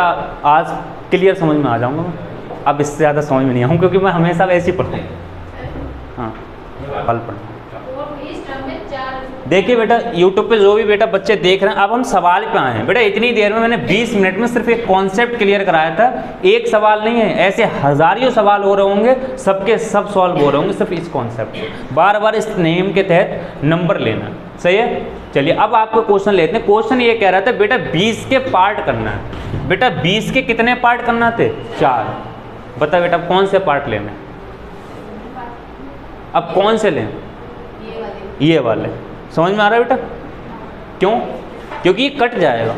अब समझ में आया। अब हम रैंडमली पार्ट नहीं लेंगे, एक लेंगे A प्लस 3D, एक लेंगे A प्लस D, एक लेंगे A माइनस D, एक लेंगे A माइनस 3D, तब सॉल्व हो जाएगा आसानी से, अदरवाइज नहीं होता। अभी बताया था 4 कैसा नंबर, इवन, तो इवन का ही तरीका बताया। तो 20 के कितने पार्ट लेना हमें, 4। तो बेटा ले लिए 4 पार्ट, सॉल्व नहीं करना आपको, सिर्फ समझना। अब ये समझ में आ रहा होगा आपको ये पार्ट कैसे लिए, इतनी देर में सिर्फ ये समझा। यानी हमें कितने पार्ट लेना है, 4 पार्ट। बेटा ये 4 पार्ट ले लिए। आप जानते हो हम कोई इनके सिवा ले भी नहीं सकते, यही तो सिखाया था। ये आपने 4 पार्ट ले लिए बेटा 20, सही है। समझ में आ रहा होगा क्यों लिए ये पार्ट। अगर हमने ये 4 पार्ट ले लिए तो आप जानते हो बेटा इन चारों पार्ट का जोड़ कितना आएगा बेटा, 20।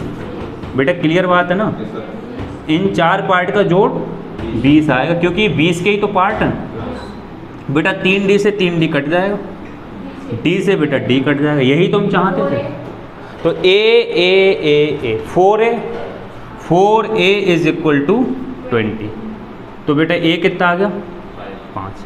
बड़ा आसानी से आपने A निकाल लिया A की इक्वेशन से, दूसरे इक्वेशन की आपको ज़रूरत नहीं पड़ी। एक स्टूडेंट हमारे यहीं बैठे बेटा ये कह रहे थे सर इनका D का फ़ायदा है। बेटा एक बात बताओ, अगर यहाँ D नहीं होता तो तुम ये टर्म निकालो, कैसे निकालो लाल बेटा, ऐसे ही तो निकालोगे, A भी पता और D भी पता हो। तुम कह रहे हो D का कोई यूज है, भाई D का तो यूज है ही। अगर मान लो D नहीं पता होता तो तुम ये कैसे निकालोगे, सही है। अरे नहीं भाई समझना है, एक समझ में आ गया, A आ गया। अब बेटा B निकालेंगे दूसरी इक्वेशन से जो हमें दे रखी है। क्या दे रखा है, पहले और चौथे पार्ट का प्रोडक्ट। तो बेटा पहला पार्ट ये A प्लस 3D लो, चौथा पार्ट बेटा कौन सा है, A माइनस 3D, इनका प्रोडक्ट बटे दूसरे और तीसरे का प्रोडक्ट। दूसरा कौन सा है, A प्लस D, इनका प्रोडक्ट का रेशियो 2:3 है। कोई दिक्कत सर? नहीं है, समझ में आ रहा है बेटा? a plus B A minus B, A square minus B square, यानी a का स्क्वायर माइनस 3 डी का स्क्वायर। तो बेटा यहाँ क्या बनेगा? ए स्क्वायर माइनस 9d स्क्वायर बटे, नीचे आओ बेटा, a minus B into A plus B, A square minus D square, A square minus D square. कोई दिक्कत सर? Is equal to 2/3। बेटा ध्यान से सुनो, a की वैल्यू डाल दो अब यहाँ, सही है ना? तब सॉल्व आसानी से हो जाए। रख दो बेटा 25, और बेटा सुनो वैल्यू भी डाल दो, इसकी इधर गुणा भी करो, क्रॉस मल्टीप्लाई, सही है ना? तो बेटा यहाँ 25 आएगा, समझ में आ रहा है? a की वैल्यू और 25 की बेटा 3 से गुणा भी करना है, 75। बेटा समझ में आ रहा है 75 कहाँ से आया? बेटा यहाँ पे d ऐसा ही लिखा रहने दें, सिर्फ 3 की गुणा कर लो, 27d स्क्वायर। कोई दिक्कत? बराबर ये आएगा 75 minus 27d square is equal to, आ गया हो बेटा, इसकी इधर गुणा करो और a की वैल्यू डालो, 25 दूनी 50। अब बेटा इधर माइनस के 2d स्क्वायर, हमें समझ में आ रही बेटा? ये दिख रहा है? ये हिंगजुंग है हमारी बेटा, ये हमारे एक हिंगजुंग है, चाइनीज़ बच्ची हमारे यहाँ। आ गया हो? अरे बेटा चाइनीज़ पढ़ते नहीं बेटा, ये दिल्ली से क्लासेस चली थी तो चाइनीज़ हमारे यहाँ आ गए थे, तो ये चाइनीज़ बच्चे। आ गया हो बेटा, आ गया हो। 25 में से बेटा आ गया हो, 25 में से ये बढ़ाओ बेटा, इधर 25 आएगा, इधर आओ बेटा, 25d स्क्वायर, सही है सर? 25 से 25 कट जाएगा बेटा, d स्क्वायर बराबर कितना आया? 1। तो d बराबर कितना आया? ना ना ना ना ना ना बेटा, d स्क्वायर अगर 1 आया तो d is equal two plus minus 1। आप जानते हो जब इधर से इधर आता है तो प्लस माइनस आता है, यार बताया था इस बात। यानी एक बार d प्लस का, एक बार d।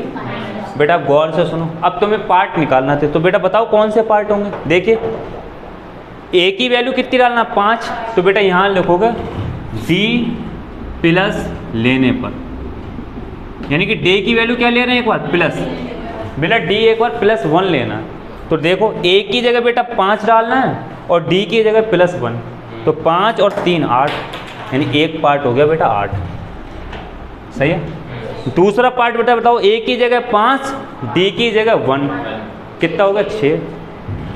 आ गया हो बेटा, एक बार 5 माइनस 1 4, आ गया बेटा 5 और 3 2। बेटा देखना ही इन दोनों में अंतर कितने का? 6 का, इन दोनों में सॉरी 2 का, इन दोनों में 2 का, इन दोनों में 2। मगर बेटा गौर से देखना, -2 का अंतर है, माइनस। अब एक काम करो, एक बार d माइनस ले लो, d माइनस लेने पर बेटा कुछ नहीं होगा, ये उल्टा हो जाएगा। करना बेटा, a की जगह कितना डालना? 5 और यहाँ माइनस का 1, तो d की गुणा d -1 करो, -3 आएंगे, 5 में से -3 गए 2, उल्टा हो जाएगा, कुछ नहीं होगा। यानी कि बेटा बड़ा पार्ट तो पूछा, हर बार 8 ही तो आएगा, चाहे सीधा माइनस लो चाहे प्लस में लो, मगर क्वेश्चन माइनस प्लस पे चेंज हो जाता है, इसलिए जानबूझ के मैंने ऐसा करा, सही है? यानी ऑप्शन क्या आ गया बेटा? डी। कुल मिला के मैंने 45 मिनट में एक ही क्वेश्चन कराया। अब बहुत मूर्ख होंगे वो सोचेंगे एक क्वेश्चन हुआ है, और बहुत अच्छे स्टूडेंट उन्हें पता है कि ये लाखों क्वेश्चन हो चुके हैं। क्यों बार बार मुझे क्या करना है बेटा? 1 मिनट समझना है बस। देखिए ये बेटा मैंने कॉन्सेप्ट करा, मान लो मैंने 240 लिखा, मैंने कहा इसके 5 पार्ट करो। बेटा आपको पता है कहाँ से करना है, ए से शुरू करना है, a minus D, a minus 2d, a plus D, a plus 2d, बस हो गया। बेटा इसके 10 पार्ट करो, आपको पता है a प्लस 9d से शुरू करना, आपको पता है 13 पार्ट करो, a से शुरू करना। बेटा क्या होगा? पार्टी तो बदलेंगे, संख्या चेंज हो, लाखों सवाल बने। कितने? लाखों सवाल। ये हमेशा के लिए ख़त्म हो गया कॉन्सेप्ट। बोलो। चलिए बेटा आज की क्लास यहीं ऑफ करते हैं, आपकी रीजनिंग की क्लास होगी अब, और यूट्यूब पे बेटा हम सारी क्लासेस डलवाएंगे अपनी, reasoning, math, English, GS 60% syllabus पढ़ाएंगे, 100% तो नहीं पढ़ा सकते, फिर पेड बच्चे गाली गलौज करेंगे जिन्हें फीस दे रखी। तो और 60% सिलेक्शन के लिए ज़रूरत होता है, 60% कराएं। चलिए कल कराएंगे।